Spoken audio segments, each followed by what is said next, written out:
Co-presented by Vimal. बोलो जुबान केसरी. समुद्रात भूकंपानंतर सुनामी यावी असंच काहीसं धुळीचं वादळ राजस्थानमध्ये आले. थरकाप उडवणारी ही दृश्य राजस्थानच्या चुरूमधील आहेत. पाहूया एक रिपोर्ट. ही दृश्य तुम्हाला हॉलिवूडच्या एखाद्या प्रलयकारी सिनेमाची वाटू शकतात.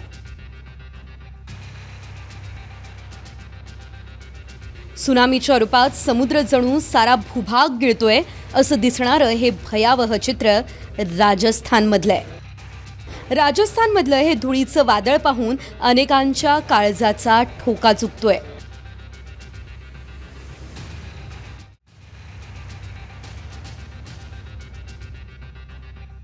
सारं अवकाश धुळीच्या वादळानं व्यापलंय. त्यामुळे राजस्थानच्या चुरूत दिवसाच रात्र झाली आहे.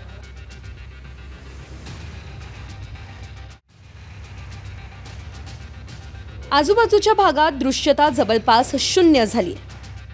बहुसंख्य लोकांनी असं भयावह वादळ पहिल्यांदाच पाहिलं. त्यामुळे नेमकं घडतंय काय याबद्दल अनेकांच्या मनात भीती पसरली.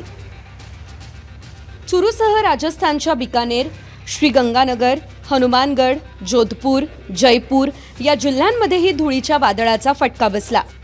वादळासह गारपीट आणि हलका पाऊसही झाला. माहितीनुसार हवेच्या चक्रवाती प्रवाहानं अशा भीषण वादळाचा आकार घेतला. वाऱ्याचा वेग ताशी 40 ते 70 किलोमीटर इतका होता. 1 जूनपर्यंत राजस्थानात वादळाची स्थिती राहू शकते असा अंदाज हवामान विभागानं वर्तवलाय. वादळामुळे अनेक ठिकाणी झाड कोसळणं, विजेचे खांब कोसळणं अशा घटना घडल्या. कोरडं हवामान आणि राजस्थानच्या भौगोलिक स्थितीमुळे अशी वादळं तयार होतात. ही सामान्य गोष्ट असली तरी यंदा वादळाचा विस्तार आणि त्याची भयावहता अनेकांना घाबरवणारी होती. Bureau report, TV9 Marathi.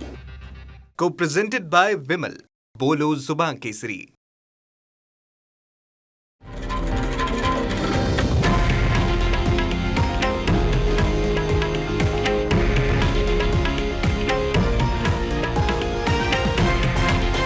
हे आहे देशातील नंबर 1 न्यूज नेटवर्क आणि आपण पाहत आहात TV9 मराठी, एकमेव.